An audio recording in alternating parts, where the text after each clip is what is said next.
Tetap patuhi protokol kesehatan COVID-19 ya. Gunakan masker. Oke. Kemudian cuci tangan atau gunakan hand sanitizer. Disemprotkan kedua tangan, lalu diusap.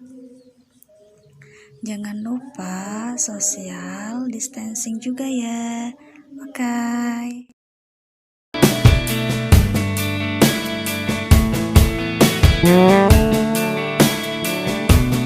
Assalamualaikum warahmatullahi wabarakatuh. Waalaikumsalam warahmatullahi wabarakatuh. Bagaimana kabarnya anak-anak hari ini? Alhamdulillah, saya sehat, saya hebat. Yes. Oke. Sebelum memulai pembelajaran kali ini, kita berdoa terlebih dahulu. Mari saya pimpin ya. Berdoa dimulai.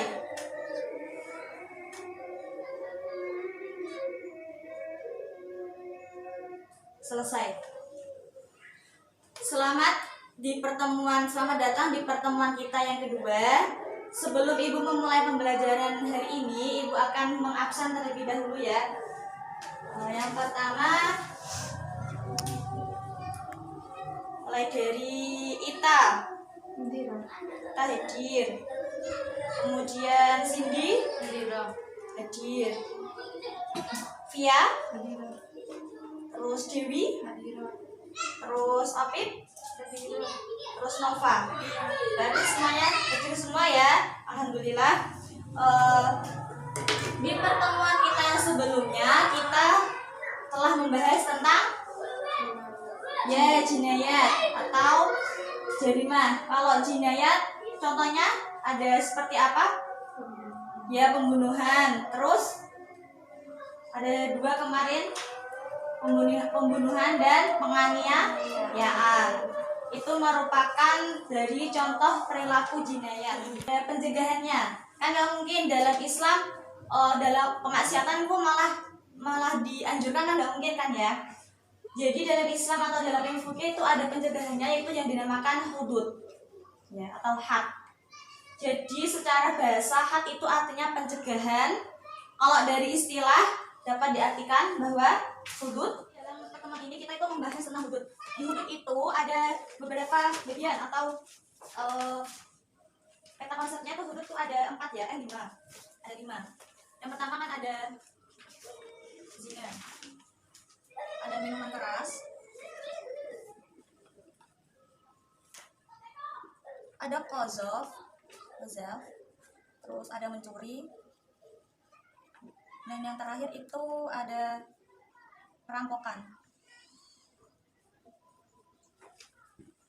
Sebelum kita membahas tentang minuman keras, qazaf, mencuri, dan perampokan, kita itu membahas tentang zina dulu. Jadi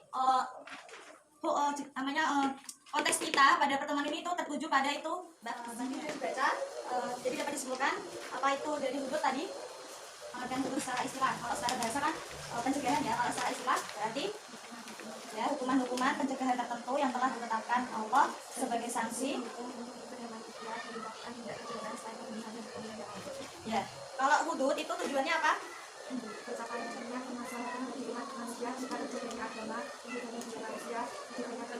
Terjaganya akal dan terjaganya harta kekayaan. Ya. Jadi tadi kita tahu tentang pengertian hudud secara istilah, kemudian tujuannya. Kemudian dalam hudud kan ada macam-macamnya. Yang pertama itu ada zina tadi, zina, terus minuman keras, qazaf, terus mencuri dan perampokan. Kalau zina, misalnya kita melihat, mestinya kan udah pernah dengar kata-kata zina ya. Kalau digambarkan secara umum atau dalam konteks kehidupan, itu zina itu seperti apa? Bisa dicontohkan, misalnya kalau perbuatan kayak gini itu zina, kalau perbuatan ini zina. Contohnya apa? Contoh dari perbuatan kalau itu disebut zina. Ayo. Misalnya gini. Kita melihat misalnya ada cowok ya. Kita ada melihat cowok dan misalnya cowok lewat. Nah, kita itu melihatnya itu sampai nggak mau kedip atau sampai terpesona kayak gitu. Itu termasuk zina apa tidak? Zina mata. Iya, zina mata, betul. Kalau selain zina mata ada zina apa lagi? Ini kita mendengarkan misalnya info-info yang kurang tidak benar adanya, tapi kita sudah mendengarkan. Kemudian zina tangan juga ada, kita menggenggam atau mau mengapain misalnya itu dari perbuatan maksiat itu juga bisa. Kalau zina kaki juga ada, dari belakangnya sudah diterangkan sedikit speaking.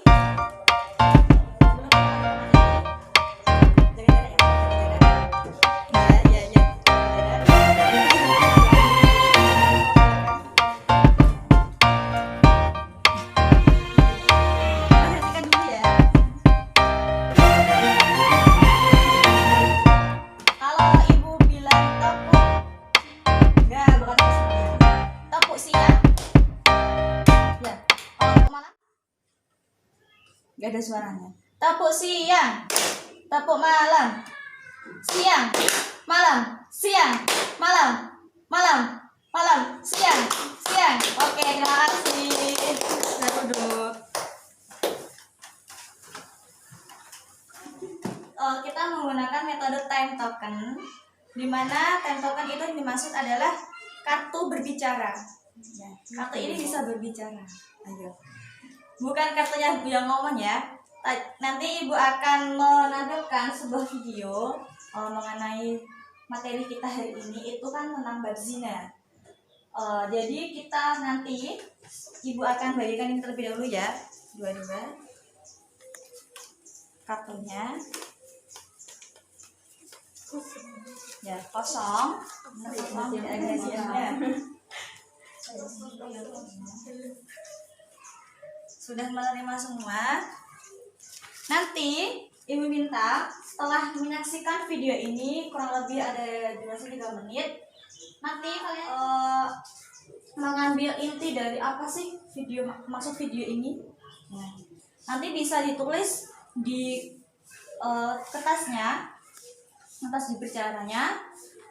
Dan ini nanti kalau sudah selesai kalian tulis atau kalian didiskusikan, nanti ada yang menanggap, ada yang mempresentasikan atau mengutarakan jawabannya. Nanti ditulis sebelum kalian menyampaikan pendapat atau menyanggah atau mau memberikan saran, kartunya diserahkan ke saya dulu. Jadi kartu itu adalah bukti kalian itu berpartisipasi aktif berapa kali gitu.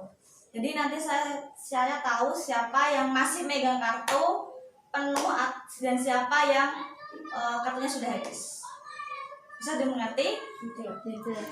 Kan sebelum kalian nanti kan setelah kalian menyaksikan video, kalian kan tulis apa isinya dari video ini, nanti kalian tahu. Kemudian sebelum kalian menyampaikan pendapat, serahkan dulu kartunya ke saya. Jadi kan kamu nanti bisa tahu kalau saya sudah menyerahkan ini kartu saya tinggal berapa. Berarti saya hanya punya kesempatan yang masih kartunya di bawah. Kalau masih satu berarti kesempatan saya menyampaikan pendapat tinggal 1 kali. Kalau sudah habis ya udah diam, tidak boleh mengutarakan pendapat lagi. Jadi nanti saya akan tahu siapa yang masih megang kartunya secara utuh dan siapa yang sudah habis. Jadi metode ini tuh melatih kita berbicara atau berpartisipasi aktif. Ya, paham kan? Terima kasih. Kemudian bisa ya saya setelah videonya bisa dilihat, dipahami ya, kurang keras. Dapat bedakan antara cinta dan nafsu durjana. Berdekat karena saling menatap. Tidakkah kau ketahui bahwa kita diperintahkan untuk tundukkan pandangan?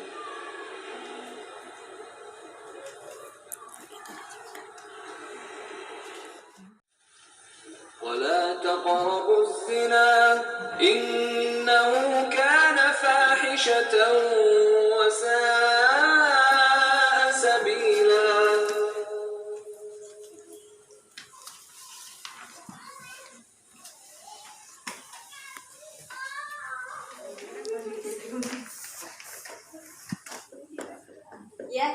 dari Nova. Ya, kartunya sudah saya simpan ya. Dia bisa utarakan pendapatnya mengenai video tadi. Yang didengarkan. Tidak ada cinta dalam hubungan seks sebelum pernikahan. Ya. Jangan pernah percaya dengan kata-kata dan janji-janjinya. Iya. Jadi dia tadi menyimpulkan tidak ada cinta Dalam hubungan seks. Ya, benar, tidak ada cinta dalam hubungan seks. Kemudian jangan pernah percaya dengan kata-kata dan janji-janjinya. jangan pernah percaya dengan kata-kata dan janji. Itu tadi ya, tadi yang dia Nova sampaikan. Apa ada yang berdiri?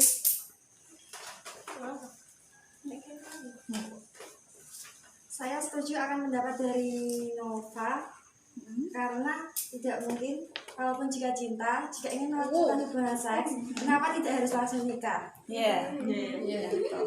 Betul gitu aja. Ya. Jadi Dewi itu mengatakan dia tuh setuju dengan pendapatnya Nova. Kalau dia cinta, kenapa hanya melakukan hubungan seks di luar nikah gitu kan? Kenapa nggak langsung ke nikah aja, ke sah gitu kan? Kenapa harus zina?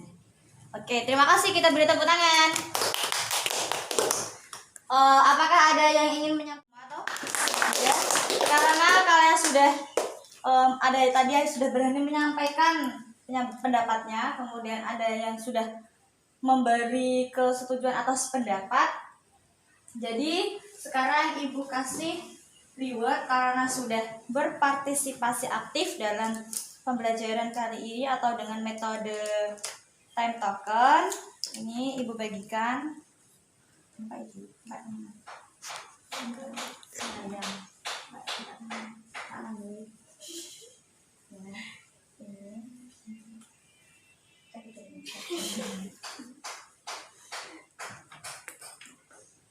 Kemudian tadi sudah kita berdiskusi aja tuh tidak boleh apalagi kita melakukannya. Jadi dapat disimpulkan bahwa pembelajaran hari ini kita sudah mengetahui tadi mengenai pengertian zina. Zina itu tadi apa? Melakukan hubungan atau melakukan seks pergaulan tanpa adanya ikatan pernikahan yang sah. Kemudian ada setelah mengetahui tentang pengertian zina, ada macam-macam zina.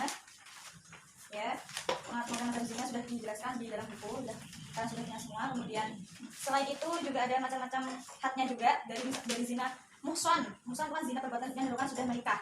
Ya, jadi zina itu tidak hanya yang belum menikah, tapi juga ada yang sudah menikah. Di sini juga sudah diterangkan mengenai hadnya atau hukumannya. Kemudian yang kedua juga sudah ada zina ghairu muhsan atau zina yang dilakukan oleh seseorang yang belum pernah menikah. Di sini juga dijelaskan hadnya atau hukumannya. Ini sudah ya. Kemudian hikmah diharamkan zina. Kalau tadi kan di awal pembelajaran kita sudah membahas tentang faktor-faktor adanya perilaku zina atau perbuatan zina. Kalau di sini di akhir kesimpulannya atau di akhir babnya zina itu ada hikmahnya diharamkannya zina. Itu ada yang pertama itu memelihara dan menjaga keturunan dengan baik. Terus yang kedua menjaga harga diri, karena diharamkan zina berarti kan otomatis tidak ada yang melakukan perbuatan zina. Jadi itu menjaga harga diri. Kalau misalnya ada yang melakukan zina berarti kan otomatis harga dirinya itu atau bisa yang pertama tadi dikucilkan masyarakat, terus dicemooh, terus dihina atau pokoknya hal-hal yang negatif itu pasti muncul. Kayak misalnya lengkus wes melakukan zina berarti pokoknya semua buruk. Pokoknya dia itu memandang orang itu kayak buruk, walaupun ada kebaikan tetap dia itu pasti mengungkit hal-hal atau hal keburukan yang sudah dilakukan. Misalnya sudah melakukan hal baik apapun, kalau ada hal yang buruk pasti itu hal yang baik itu tidak bisa menutupi dari keburukannya itu tadi, karena perbuatan zina itu memang sangat berbahaya. Kemudian ada menjaga ketertiban, dan yang terakhir adalah memunculkan rasa kasih sayang terhadap anak yang dilahirkan dari pernikahan yang sah. Jadi ini tadi pembahasan kita mengenai zina. Kemudian untuk penugasannya bisa dibuka LKS-nya, ya, dibuka LKS-nya nanti dikerjakan tentang zina. Dan untuk yang pertemuan selanjutnya yaitu tentang minuman keras, masih tentang had tapi membahas tentang minuman keras. Untuk pertemuan selanjutnya demikian pertemuan pembelajaran hari ini. Di pertemuan kedua mengenai bab zina. Apabila ada kesalahan maupun kekurangan dalam penyampaian materi pembelajaran hari ini, saya mohon maaf. Dan untuk mengakhiri pembelajaran hari ini, mari kita mengucapkan bacaan hamdalah. Alhamdulillahirabbil alamin. Billahi taufiq wal hidayah. Assalamualaikum warahmatullahi wabarakatuh. Waalaikumsalam warahmatullahi wabarakatuh.